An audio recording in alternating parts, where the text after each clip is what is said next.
had time to research, you know.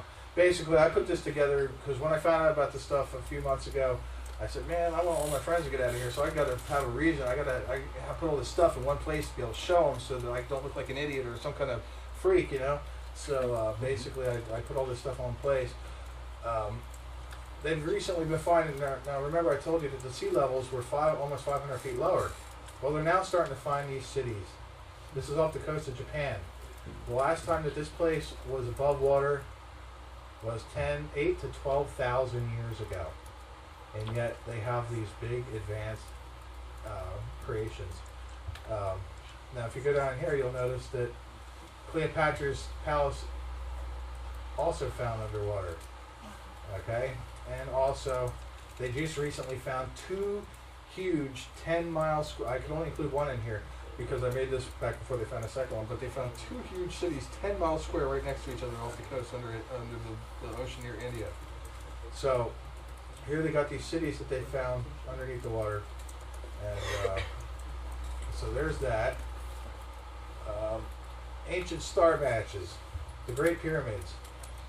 10,500 years ago, they matched up with the constellation of Orion perfectly. Exactly 10,500 years ago, the Sphinx looked to the east rising sun on the spring equinox. 10,500 years ago, in Angkor Wat, these 2 pillars here would line up to the spring and winter solstices. This is Angkor Wat also. You see their fascination with serpents, the giant serpent. Okay, you see how they're holding the serpent. Also, you see here in this one, they're holding the serpent, but you can see it's broken free. And what are they doing? They're standing on a turtle. They're telling you to run and hide. That's a symbol of hiding. Angkor Wat also lined up with the constellation Draco 10,500 years ago. Tiwanaku, one of the most amazing cities ever.